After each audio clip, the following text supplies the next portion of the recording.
And we're back for another Friday episode. One good question. If you want to get involved, every Friday episode, you got to go to Discord. And what you do is go to 50percentfacts.com.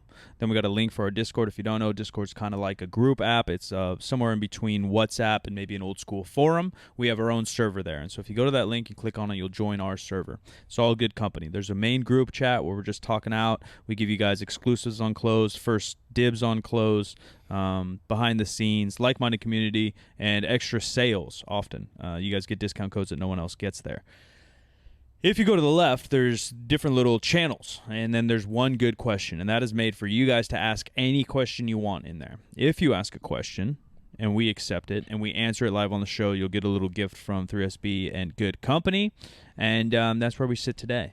Did you choose one of these two? I have not yet. We've definitely talked about this lower one before. Yeah, I don't know if it was a question or just random talk. This one's not bad. Yeah, hit it. Okay. I don't really have anything, but yeah. So you don't have anything? I don't know. What is something that never fails to make me laugh? This is Keith Honeycutt again. He's the most prolific question asker. He's the MVP. Yeah. Yeah, he's the league leader in points for the last 3 seasons. We're gonna have to send him a golden something or another. Yeah, I don't know. I don't know what makes me laugh. Really? Is it normal or not normal to not laugh out loud? I think we've probably talked about this at some point in our podcast conversations. To not laugh out loud when you're alone. Is it normal or not normal? I think it's probably normal, but I also do it. No, I think a lot of people do it. Like literally, if it's an LOL, Yeah. like I will literally laugh out loud. Like I think when I'm watching things, which most things I watch mostly by myself, tons of stand-up comedy. I watch stand-up comedy weekly, and or for very funny movies that I absolutely love. Yeah. And we've already talked about how less than 50%, more than 50% of people don't have the inner dialogue all day. Yeah. My inner dialogue, when something funny happens, goes, "Wow, that was funny," And that's it. kinda.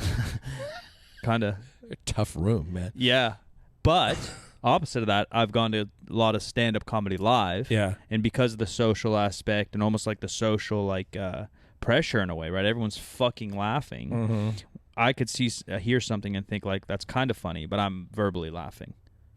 Yeah. Like it's not the most hilarious bit. It's like a pretty good bit. I've seen next level comedians. I've seen Jerry Seinfeld, right? Legend, top 5 all time probably. And I've seen shitters that probably haven't made $1 off the game live, and I've laughed verbally or out loud both. But there's very few movies, maybe none, that I've watched by myself and I've laughed out loud. There are very few things that have ever made me laugh so hard that I couldn't stop laughing and got the tears in my eyes, the whole thing. Some of that's so much mood, I feel like.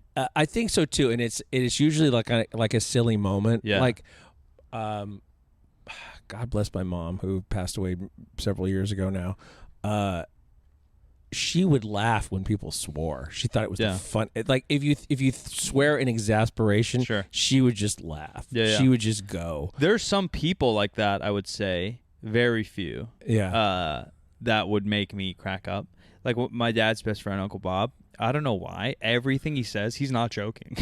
And I mean, he's not like being serious. Yeah. Just how he talks makes me crack up. Yeah. Like I'll laugh at anything Uncle Bob says, and he kind of curses like that. That's what made me think of it. Yeah. He'll just like he's an old school Midwestern guy, so he calls everyone bitch, and so like he said, I didn't know that was a Midwestern thing. I don't know if it is. That was an East Coast thing. I mean, so that's where like Cleveland's called the Midwest, but it's Easty. You're 2 hours from fucking Philadelphia, New York. Like you're right there. 4 hours, whatever. You little nerds out there are gonna get me, but you know what I mean. Like it's really close. Like symmetrically, geometry wise, distance wise, it's East Coast with no water. Right. Yeah. But either way, just like he just say something like that bitch at the grocery store, and I just start dying laughing. I don't know why.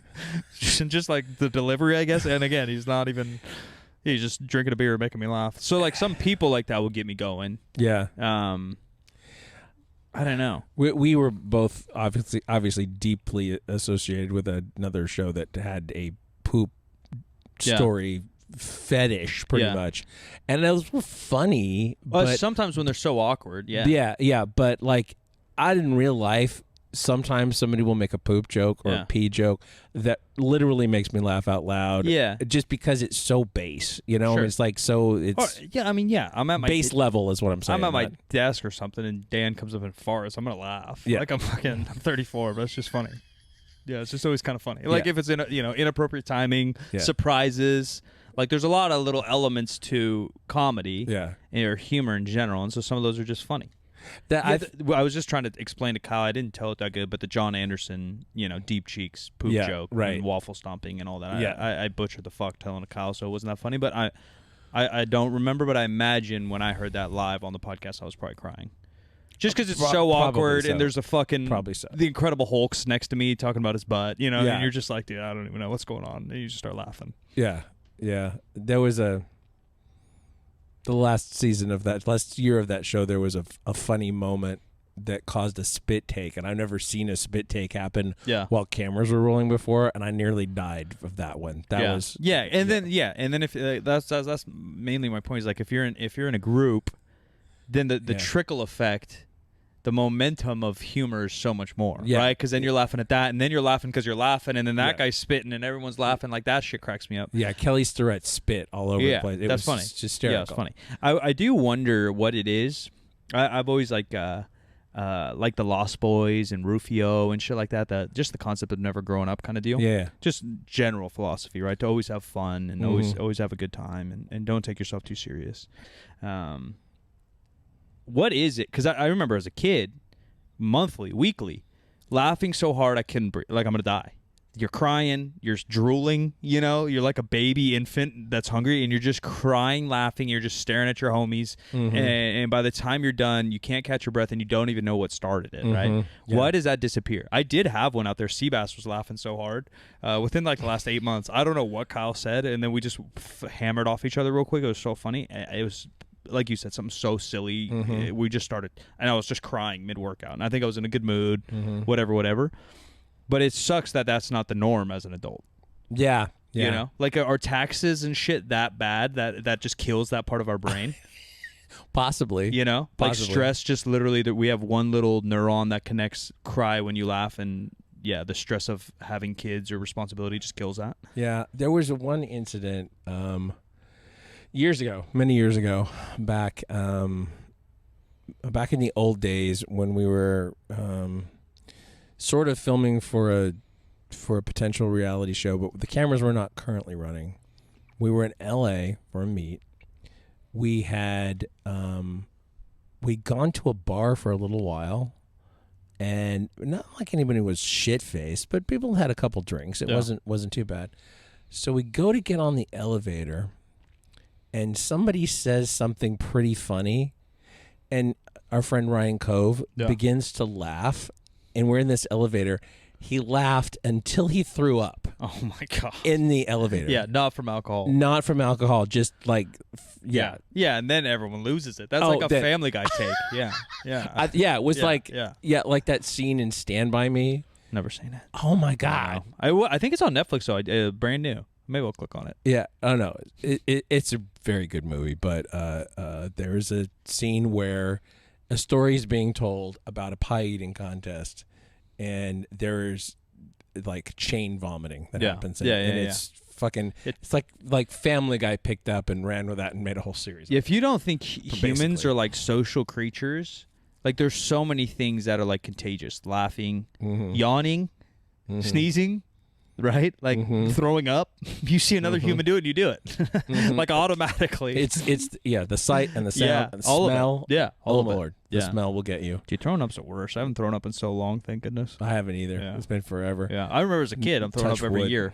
The flip side of that though is when you're in situations that are humorless where the people in them are humorless, that's torture. If there's no possibility that you're going to have an organic laugh unless you're laughing at some stupid pompous thing somebody said. I'm all for like getting shit done and corporate, and I understand why some things have to be serious, but I imagine certain meetings in corporate settings, because HR and everything's gone so far, are like that. You're like, dude, no one's allowed to joke, so there's not going to be a joke going on here, and you know it. Like, that sucks. I made a joke on our staff meeting yesterday that I like, if we were in a different environment, that would have been bad. But like, that's one big reason. And I've been on those calls, but luckily for me, when I'm on big money calls, they know I'm going in as silent mic. I'm not really going in business wise, I'm going in as a quote unquote like content creator or something. Yeah. And so they know I can fuck off. You know what I mean? Because I'm like, for lack of a better term out there, like, I'm the talent.